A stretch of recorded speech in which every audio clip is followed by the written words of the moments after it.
Hello, everyone, and welcome to today's Business Tech Talk. My name is David Tan.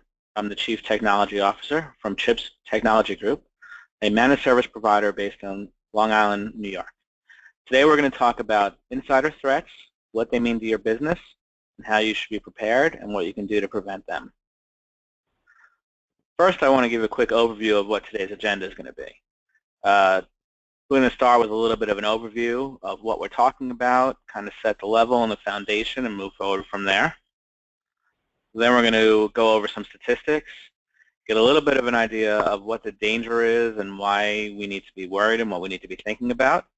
Then I'm going to give you, hopefully, some practical advice that you can use or you can be thinking about to do today, tomorrow, going forward, and some next steps. So that's a pretty brief rundown of what we're going to talk about. Let's get into the meat and potatoes of the presentation. So first I want to start, well, actually first I want to apologize a little bit. Some of my slides today are going to appear to be what we call eye charts. Lots of data, lots of content for you to just read, and they're going to look a little bit daunting and overwhelming, and I apologize for that. There's just a lot of information to cover. I think it'll be worthwhile. This will be available online once we're done. Take some notes, get some information, but then go back through the slides and review them. So I think there's a lot of good information in there. So I just wanted to give that apology up front. So I'm going to start a little bit. I'm going to start first with what a textbook definition of what we're talking about when we talk about insider threats. And this is important because this helps set the stage for why they're dangerous and why you need to be worried about it. Basically, without me reading this word for word, an insider threat is anyone that's a current employee or someone with authorized access to resources and data on your network. Basically, that means someone that is allowed to have access to a system or to data, potentially using it to do something malicious or harmful or just negative against your company, your employees, or your customers. But when I talk about insider threats, generally people think about malicious behavior, and that's absolutely true. But I just wanted to set the deck here and let you know that I think of insider threats both accidental and malicious. And we're going to focus the majority of the time talking about the malicious attacks, but I just wanted you to understand that pretty much everything we're talking about can be done accidentally as well. So what I mean by that is if someone in your company gets an email, what we call a phishing email, and double clicks on a link, and it either installs a keyword logger or some sort of a file encryption or anything else to negatively impact your business, it does just as much damage, just as much harm as if that person was doing it maliciously. So while, again, I'm talking about insiders acting maliciously against your company or your customers, it's just as important to realize that these things can be accidental. And here are some of the ways that we see accidental threats, things like misconfigured accesses, malware and spyware being installed, someone accidentally sending data outside of your company. Maybe they print the wrong list or attach the wrong file, or quote-unquote losing data, things like leaving a phone, an unencrypted laptop somewhere in an airport or in a, on a train, or who knows where they leave it, or accidentally leaving behind hard copy. So again, I just wanted to set the expectation that we're talking about both regular and malicious. But as far as malicious, this is a chart. This data comes from CERN, the Center for Emergency Response at Carnegie Mellon University. This is a non-for-profit organization that studies computer security, basically, to oversimplify it a little bit. But this is their chart of some statistics, and I'm going to talk a lot more about this. I just wanted to lay it out there. Mostly the first and the top and the bottom line, I should say. Top line, we talk about some of the adverse consequences we see when we're dealing with insider threats. Things like loss of proprietary data, harm to your reputation, critical system down, loss of customers, loss of revenue. These are the common adverse effects of being hit by some sort of an insider threat. And you can see there's 5 of them on the list. They are all very detrimental. So clearly, these are things we need to be thinking about, things we need to be worried about. The bottom line talks the other side of the coin, which is some of the reasons for committing cybercrime. Not surprisingly, financial gain, number 1 on the list, someone looking to make money off of exploiting something your business or you own or have access to. I was a little surprised to see curiosity so high. I guess I shouldn't be. People want to know what they have access to and what they can play with and what they can do. So I guess that probably leads them down a rabbit hole of exploiting your data somehow, some way. Revenge, again, disgruntled ex-employees, someone mad at your company, a customer that thinks you did them wrong, whatever the reason may be. Revenge obviously makes its way up to the list. And non-financial benefit, somehow making you look bad, does something good for them, or ruining some sort of intellectual property you have is a value for them. Anything non-financial, I think you could probably combine the financial and the non-financial and basically just talk about gain. So that just gives you, again, a little bit of an understanding of what we're talking about, what we're dealing with, why these things are such a problem. Here are some statistics that come out of a similar report. This is actually two charts in one I combined to make it easy. The right-hand side is just a list of what we would look at and think about as the most common attack vectors. So those are how people are getting this information, or how it's leaking its way out of your organization, what type of things are being done. They're pretty obvious, I think, things like removable drives, and we're going to talk a lot about mitigating some of these things, so don't worry about them too much for now. But removable drives, or just not following proper procedures, sharing usernames and passwords is common. Obviously, these are all things we need to protect against. But the left-hand side of this slide, I think, is a little bit more interesting. So if you remember, a minute ago, I talked about insider threats, and I talked about users having authorized access to privileged information inside your organization. So this chart shows you a percentage of employees in the typical company that have access to what we call critical company data. So at its very simplest, at least half of your employees have access to something that we consider critical company data that should not leave your organization in any way, shape, or form. So that could be anything going right to left. Employee data, obviously you don't want people sharing other employees' information. Product information, this goes to your intellectual property and proprietary data that makes up your business and who you are. And then we get even, financial data, obviously you don't want. Things like salary, payroll, that type of stuff, making it out, or just P&L, balance sheet information, any sort of critical financial data. More than half your employees have authorized access to it.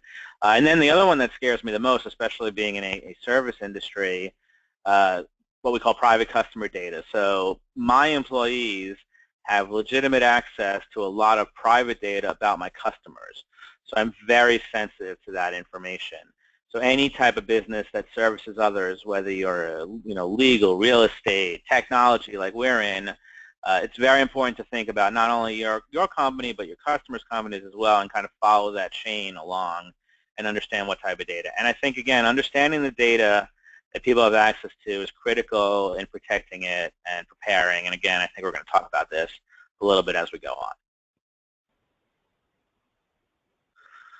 So here's just a brief list of why I think insider threats are so dangerous. So, again, think about this. This is not the barbarians at the gate, right? These are not unknown entities barreling down your front door, getting access to your payroll files or your HR information. These are insiders that already have legitimate access to this type of sensitive data. So that's the first thing we need to understand. Again, I've mentioned this before. They already have this type of access. But more importantly, they understand how the organization works. So they probably know to an extent what you're doing, how you're doing it, why you're doing it. And knowing that makes it a little bit more reasonable that they can find ways to work around the system. They also have friendly relationships with the other insiders at work. This is important because we're going to talk about what I call social engineering. So if you want to do something malicious and you already have a relationship with someone in the finance department, you may be more likely to trick them into doing something that they probably shouldn't do. And lastly, they already know what's valuable and where to look for it. If I'm an outsider trying to get some sort of valuable information from your business, I first need to break in, of course, but then I need to figure out what it is I'm looking for and where it is. They know where it is and where it exists, so they've done the first 3 steps already. They're basically starting on what we call third base for an attack. All they need to do is make their way home. So I'm going to give you a little bit of advice here of things that we need to be looking for up front. Again, I don't have a law enforcement background. I'm not in physical security by any stretch. I don't have any sort of that, but I do understand behavior a little bit from years of experience. I've also spoken to a lot of professionals around this and the type of things they should be looking for. So first and foremost, we're going to talk a little bit about some of the behavior. So again, anyone that wants to do a lot of work from home, like, oh, I'm going to be out this week, but let me work from home. Well, obviously, when you're home, you can monitor what they're doing, and we're going to talk about that, but there's no one looking over their shoulder. They don't feel probably the pressure or being nervous of someone around them, so it's a little bit of a better venue for them to try and organize some sort of an attack. Someone that wanted to work odd hours, if you notice that someone's locking in late at night or early in the morning and they haven't gotten previous authorization. Again, anyone wanting to work, very enthusiastically want to work overtime weekends, any unusual schedule where other people would not generally be there to watch and monitor what they're doing. And then on a little bit more technical, copying data that they just shouldn't have access to, or making lots of unnecessary duplications of anything that should be proprietary or confidential, something to keep an eye out for. And then lastly, before we get into the bottom two, a little bit talking about interest outside of the scope of their duties, right? So if someone's in HR and they start having a lot of questions about product development, or someone that's in IT that starts asking financial questions, maybe they're just looking to learn, maybe they want to understand. I want to assume the worst in people, of course. Maybe they just want to understand the inner workings of your business better, but just something to keep an eye out for. And then the last two are things, again, that you would talk about when I mentioned law enforcement. Any sort of signs of vulnerability, right? So if you notice someone having financial troubles, any sort of a hostile behavior around the office, drug or alcohol abuse that becomes obvious, just a warning sign in general to keep an eye out for. You don't know where it's going to lead to. Again, I don't want to make assumptions of people. And then obviously if someone shows up at work someday and they seem to come into a lot of unexpected wealth, again, don't assume the worst, but it just might be another piece of the puzzle. Where'd you get that new car from, or how come you're able to take all these crazy trips, or where's that new $5,000 watch come from? People living beyond their means. Always a warning sign, I think, specifically so if you combine it with some of the other pieces of the puzzle. So that's the first side. That's behavior. The other thing to think about is some of the activity. So I touched a little bit on this, but again, anyone, if you see them exporting bulk data out of systems, so we have a database, a sales database, CRM type product, someone exporting client lists out of there. Well, what are you doing that for, and what do you need it for? Any time you're attaching large files to personal email addresses, so someone starts sending Excel spreadsheets or Word documents to Gmail accounts, these are things that would certainly perk my ears up that I would want to investigate a little bit further. Cloud storage, very popular these days, things like Dropbox and OneDrive. You don't want people storing your company information in there without your knowledge or information, so that's the type of activity you should be on the lookout for. Again, USB devices, so just large drives that you can attach to computers or networks and copy bulk amounts of data to, probably a warning sign. We disable the use of USB devices in our company and in most of our clients because they're, with rare exception, they're not a business use for a lot of them. And same way they can copy digital data, let's not forget traditional methods, which is physical printouts of bulks of data. So, printing out like customer records or patient records if you're in healthcare. You walk by and you notice there's a, 30 pages list of customers on your printer. Well, maybe you've disabled USB devices, but they don't care. They want the data list, and they'll just re-import them manually or scan them in or whatever the case may be. So printing just as important to look for, and this type of thing you can monitor for. I'm going to talk about that in a minute.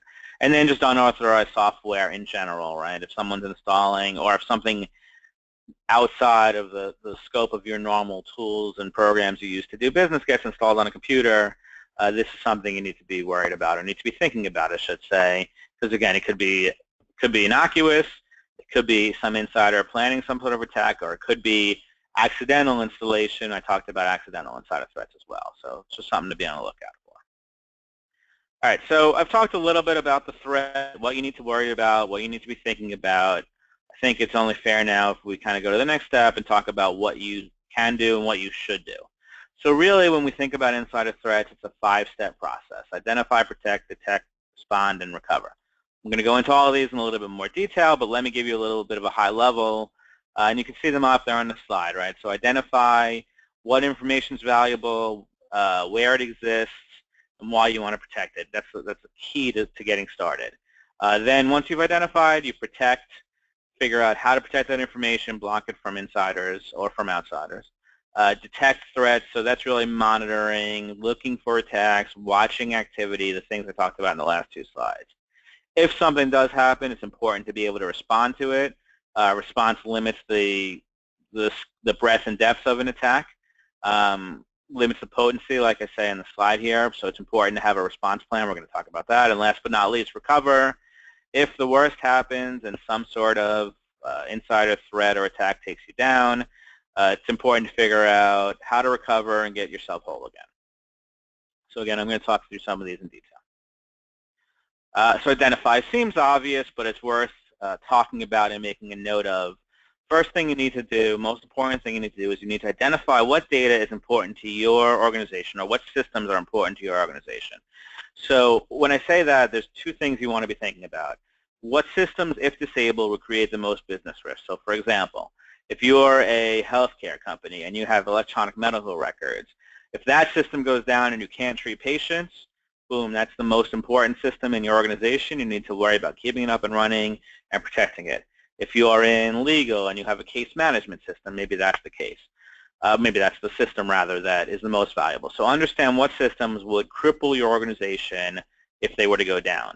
That's for part A. Part B is the actual data itself.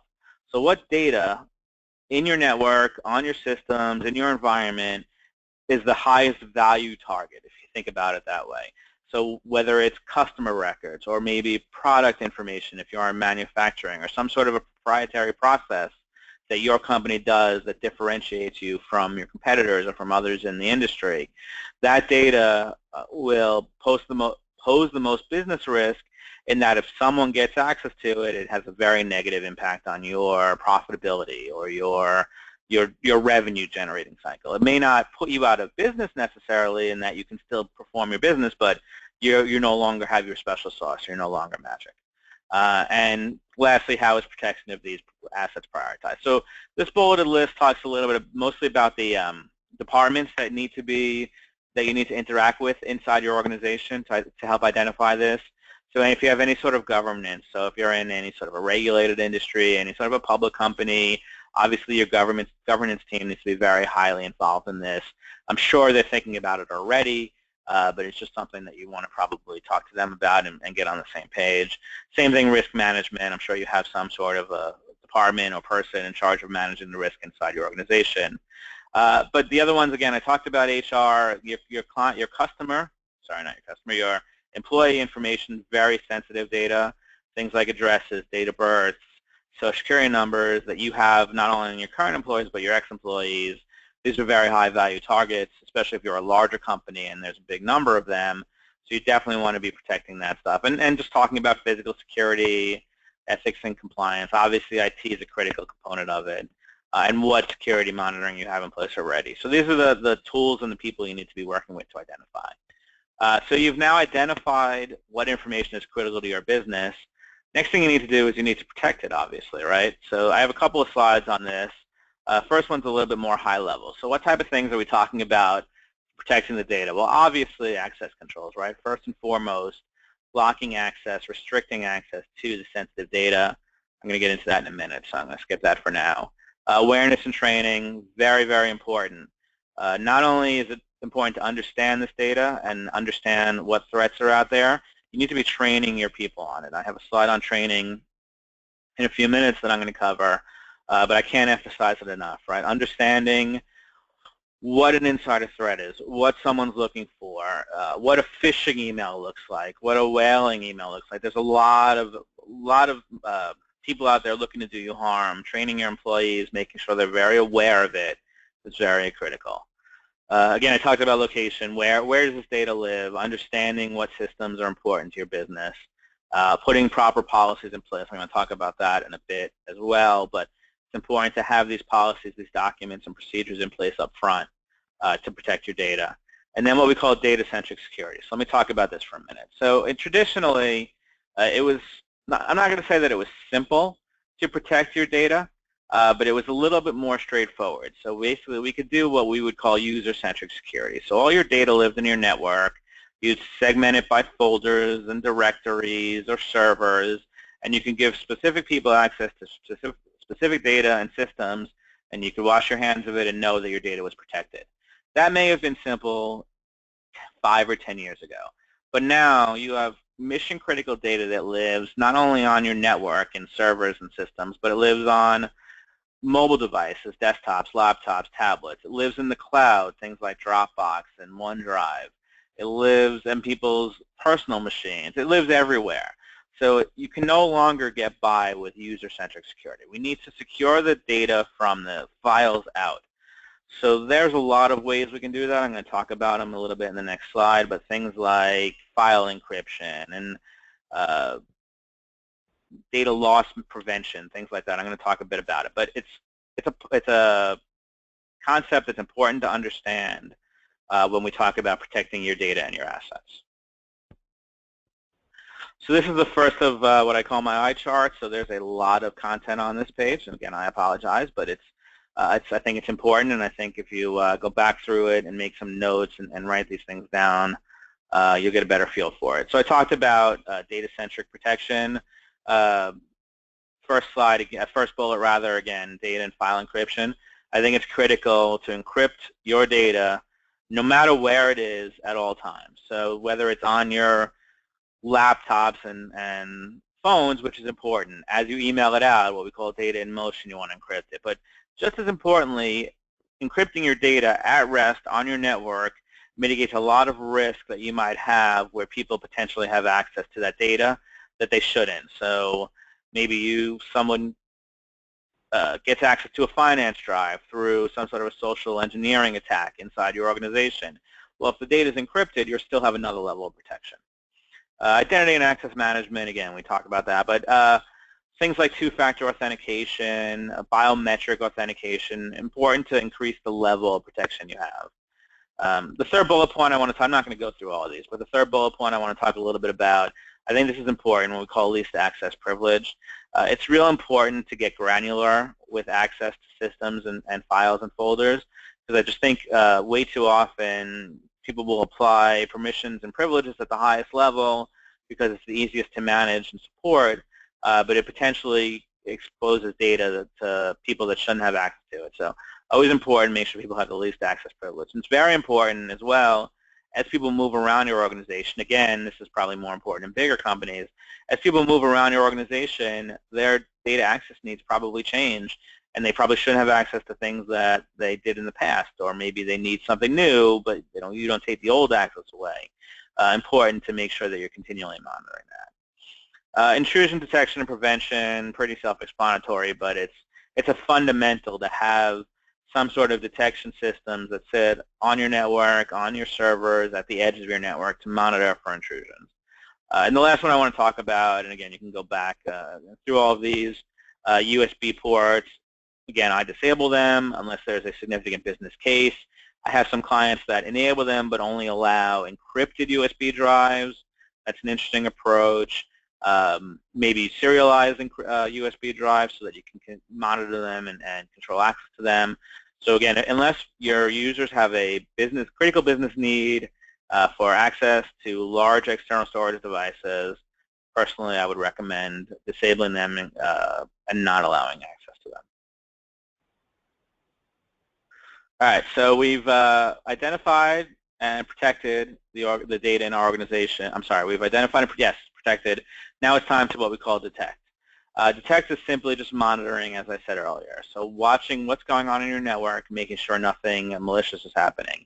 I talked a little bit about data loss prevention. Data loss prevention runs the gamut. It's basically a series of tools that you can put on your network, on your systems, to monitor for data leaving the network that shouldn't leave the network. So at its most simplest, let's start with monitoring the edge, right? We monitor our email service. So if anyone attaches a Excel file to an email being sent out, that may send an alert, or a Word file, or even the content of a file, right? We can monitor for social security numbers, credit card numbers, data that's critical to protect, especially from a compliance and a regulatory standpoint. No reason to ever email out anything that's got a social security number or a credit card number in it. So we can monitor for that, we can block it, we can alert on it, we can do pretty much anything. The next two, file and folder access, next three rather, file and folder access, permission requests, group membership. This is just best practices, watching what's going on in your network, right? So we monitor for all files, all folders, who accesses them, when, and how. So if someone either accesses a file they shouldn't, or somehow they got access to it, or attempts to access a file, that's always important too. I'm more concerned, to be honest with you. I know my security is locked down. I'm more concerned with failed access attempts than I am with successful access attempts, knowing that I've given people the right access levels. Permission requests and changes, we monitor for changes to group membership, which is the next line. Folder access levels, if a new user gets added to a folder or a new user gets added to a group, things like that, we monitor for, is there a reason, is there a business case, is there a change request. The second to last one, log analysis and SIEM. SIEM stands for Security Information and Event Management. What that is basically is a tool or a series of tools that correlates information from different systems. So what do I mean by that? So let's say, for example, an event happens on your file server. Then an event happens on your mail server. Then an event happens on your firewall. And maybe they're all related to the same attack. Well, theoretically, traditionally, I should say, you would not have been able, you probably wouldn't have caught this because there's a lot of data in the logs on all of those systems. And for you to be monitoring all of them and putting them all together and following the steps through an attack is impossible for a person to do. And that's what a SIEM does. A SIEM correlates that data and helps you paint the big picture, like this user did this, then this, then this. So it tells a lot more of the story than just seeing something in one place and hoping to find it in somewhere else. It's an advanced tool that a lot of people are starting to use. They're getting more widely used, more popular, and by the same time they're getting simpler and they're coming down in price. Traditionally, it seems to have been extremely expensive and extremely complex to install and to maintain. That's changing, so I think it's something, especially in the SMB space, that's starting to become a more viable solution. And the last one I want to talk about, this is something we do a lot. We actually use a product here called Bodhi, but there are a bunch of products that do the same thing. It's what we call employee activity monitoring. And just like the slide says, it's essentially a computer DVR. So the way this works is it records everything that someone does on a computer. And in this particular case of the product we use, stores it up in the cloud somewhere in some encrypted format that only administrators have access to. And at any time, I can go back to that DVR, that monitoring system, and I can watch what somebody was doing at a given time. I can watch live as well if that's something that interests me, if I doubt somebody or I don't trust somebody. But equally importantly, I think for me, is that it saves these recordings. And what's nice about the product we use is it combines an alerting tool with it as well. So let's say, for example, I want to monitor, let's use the one I talked about before. I'm worried about protecting my health records for my patients if I'm in healthcare, and let's say I wanted to monitor for any time someone types a Social Security number into their computer. There's never a reason they should be, or if they are, it's a very limited scope. So what this Bodhi tool will do is I can set up the pattern of a Social Security number, and it'll monitor every computer. And when someone types the pattern that looks like a Social Security number, 111-11-1111, it will flag that and it will create an alert. I can then configure that alert to be emailed out, say I need to see it every time it happens, or maybe I just want to monitor it for every time it happens. I can then go into the tool, I can see a list of all those alerts, I can double click on one of them and it'll bring me right to that point in the recording. So basically what I mean is instead of having to sit there and watch 8 hours of someone's day to figure out what they're doing, if I'm watching and monitoring for specific behavior, I can pre-configure alerts around that behavior and be immediately brought to it. It's very slick. It's a great way to feel comfortable that you're protecting and monitoring what your employees are doing and how they're doing it. Again, we're not Big Brother. I don't care if they're on Amazon during their lunch hour or posting on Facebook, when they're on a break. As long as they're doing their job, I could care less what other activity they do personally. I know some companies have a different feeling about that. I'm more concerned about, again, malicious behavior or even accidental behavior that somehow I can capture through this recording system. And it's important, I think, I'm going to talk about policies, but it's very important to let employees know that we're doing this. I would never put something like this on surreptitiously. I would make sure that they're aware of it because, to be honest with you, I'd rather not have to use it. I'd rather cut down up front. So we make people aware of it up front and we're recording it. And if you have any questions about that tool or how any of these tools work, by all means, just reach out and get in touch. Fourth step in our circle from previous slide is respond. And the one point I want to make up front about response, and this is important, I think, is that you need to have your response plan prepared ahead of time. You need to assume something is going to happen.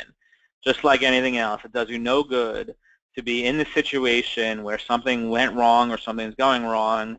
What do we do now? How do we respond to it? I think it's very important that you make these plans up front, create a well-documented, what we call incident response plan. That was basically a step-by-step guide of what you need to do in the event of an incident, who does it, and how they do it, and have that very well documented up front. And again, it's critical to get executive sponsorship. So for those of you either on the line or watching this later that are not on what you call the executive team in your organization, bring this information to your executive team, CEO, CFO, COO, or just president, owner, whoever, whatever the case may be based on your company. Get executive buy-in. Make sure they understand what you're doing and how you're doing it, because I think that's critical for a response plan. And again, I talked about defining it ahead of time. The response team, you need to know who acts and what their responsibilities are and the entire scope, and the plan needs to be very well documented. I can't emphasize this line enough. Test the plan, revise it, test it again, and repeat. What we call continuous improvement. You can never stop improving the plan. You should never stop updating the plan. You should never stop learning, which we're going to talk about on the next slide. And importantly, integrate it with an overall business continuity disaster recovery plan. I am sure everyone has one of those already. It should definitely include a component of insider threat and response. So we've talked about identify, protect, detect, and respond. The last piece of the puzzle is what we call recover. So something has happened. You've been infiltrated. You've been breached, whatever the case may be. You need to recover. It's all about three things: containment, eradication, and recovery.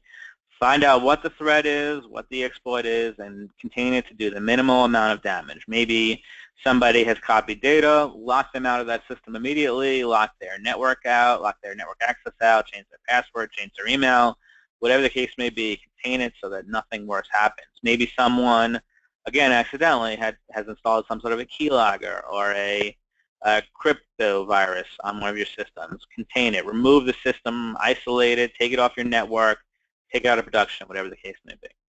And then eradicate it. So remove the virus, remove the user. Just eradicate whatever was causing the problem, get it out of your system, and then recover, get yourself back whole again, whether that's recover from backup or recreate data or whatever it takes to get yourself back whole. That's the last step in recovery. Pretty simple, pretty straightforward. But again, I talked about constant and continuous improvement. I talked about learning, document lessons learned. How did this happen? Why did it happen? What could we have done differently? What should we have done differently? And what can I learn? And basically start the cycle over again. There was a reason that my original slide showed these 5 items in a circle, because it's a continuous cycle of improvement. So let's go a little bit, last few slides here. I want to talk a little bit about more practical advice. So I think I've touched on most of these already, but I want to drill down in, get a little bit more in the weeds on some of them. Again, these are some eye charts for you, but hopefully there'll be some nuggets of information that you can take out of them. I can't overemphasize the importance of training. I mentioned phishing, social media attacks. These are very common these days. I get probably 5 to 10 emails a week that look like legitimate emails, whether they're from my bank or from a vendor or from someone I quote-unquote know. Obviously, the email is not from them. So I get these all the time. It's important. It's also important for your employees to understand that not everyone, I don't want to create an atmosphere of mistrust by any stretch, but it's important to understand that if the person sitting next to you is asking you to get them access to something that they shouldn't have access to, stop and ask the question, why do you need it? What are you looking for? If you have any doubts, say you need to get approval from your manager. We have a very strict approval process in place around any sort of data access internally, and we try to share that with our clients. This way, it's important that people know they have to follow a strict process and procedure. It's all about training. It's all about awareness. And the last couple of points on here, effective security practices. I think that Traditionally, we've erred, just everyone in general has erred on the side of the easiest solution, not the most secure solution. So that's, fortunately, attitudes on things like that have started to change. It used to be, I don't want my password to have to change every 90 days. I don't want capitals and numbers. Fortunately, there's been, or unfortunately, there's been enough high-profile incidents that have been caused by bad security, bad misconfigured systems, weak passwords. There's been enough of that in the news that people are starting to accept what you need to do around, for example, secure passwords. But I think we need to go to the next step, two-factor authentication, or I mentioned biometrics, or facial recognition, whatever the case may be. We need to make sure that we have effective security practices in place.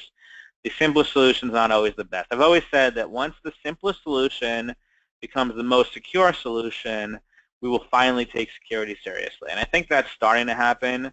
Like Windows 10, for example, if you have a webcam, you can configure it to unlock based on your face, just staring at the webcam. This is a highly secure solution, and it's also a very simple solution. So I think that's great. I think as things like that start to merge, we'll get better security. But until that time, we need to make systems easier to use, and we need to make security a higher priority because these are the things that eliminate human error. Next, I want to talk a little bit about policies and procedures. So I mentioned this already. So just to go back and circle through it, I like to make sure you remind people that everything they do is being monitored electronically. Give them a policy, have them sign off on it. This will stop half of your problems up front. That's not an official statistic, but just from my experience, this will stop half your problems up front when people know, well, I can't do that. What I'm doing is being watched. So maybe I should move on to the next thing. But there are some very specific unusual events that you can be monitoring for very simply. I talked about failed file access, failed logons. Those are the simple ones, right? But large network traffic spikes, if all of a sudden a user starts sending huge files out, this may raise a red flag. Volumes on USB drives, if you're not blocking them, at least monitor their usage. Printing, today's printers, you can monitor a lot, whether it's a volume of printing or off-hours printing or whatever the case may be. You can monitor what people are doing on a printer. It's important as well, because again, not everything's going to be digital. There's going to be some analog, some old school ways of stealing data out of your systems. And encryption is important as well. You want to use encryption properly, but if someone's using it inappropriately, they could be trying to hide what it is that they're sent into or out of your organization. The next few talk a little bit about just promoting a culture of collaborative and happy employees.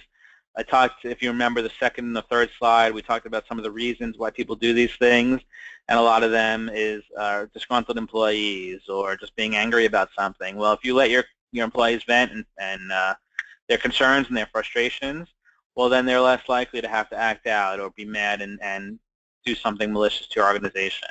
And providing aid and mitigating their problems, I think, will go a long way in mitigating some of these insider threats. And by the other token, some sort of an employee praise program, at least they understand, or you're recognizing, I should say, good behavior or achievement or anything important. We do something, this is very simple, but we do something here at CHIPS called the MVP program. Anytime an employee wants to recognize a fellow employee, we have an email address set up called MVP. They send the email. Everybody, they say, oh, so-and-so did this. It was wonderful. Thank you so much. And then other people pile on. It's real good for morale, and I think it goes a long way in kind of raising the spirits and cuts down on disgruntled people looking to do something malicious. And the last bullet point I talked a lot about, but it's least-based privilege based on least user privilege based on their access requirements. We do periodic audits. We do constant monitoring for these things. I talked about changing access from previous job roles and functions, so important to keep an eye out. So this is 5 policies and procedures that you can think a little bit about to help your company going forward. This is my last slide. So just to give you, to sort of wrap it up and bring it all together, there's 8 or 10 bullet points on here about some of the things that you should walk away today thinking about for your organization to get started with. Literally, as soon as this is done, I expect you to hang up your phone and go and start making some notes and thoughts and moving forward. So first and foremost, who is it? Who's in charge, right? Is it you have a CISO if you're a big company, a Chief Information Security Officer? Do you have a CIO or a CTO? Is it the CFO? Is it the office manager? Who is it that is in charge of your policies, your procedures, in this case, your insider threats? And by the same token, you should be thinking about the impact of it. I've talked a lot about this. I'm not going to spend too much more time on it, but the higher the impact, the higher priority some of this thing should be. And what policies do you have in place today? What do you need? Create some sort of a gap analysis based on some of the information I've given you. And then just some other questions. How are we monitoring it? What do we do for business partners? This is very important. So we get a lot of security surveys and requests from customers around not only how we're managing security of our information, but how they're doing it. So for example, if our customers are dealing with bigger companies, they get security requirements pushed down on them sometimes.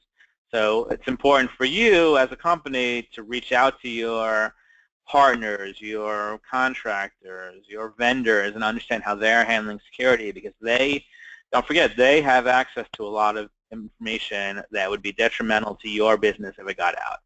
It's important to understand all that.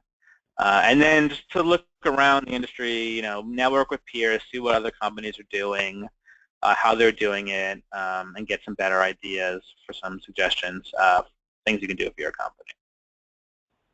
And then the last bullet point is, it's a question, but I think you should.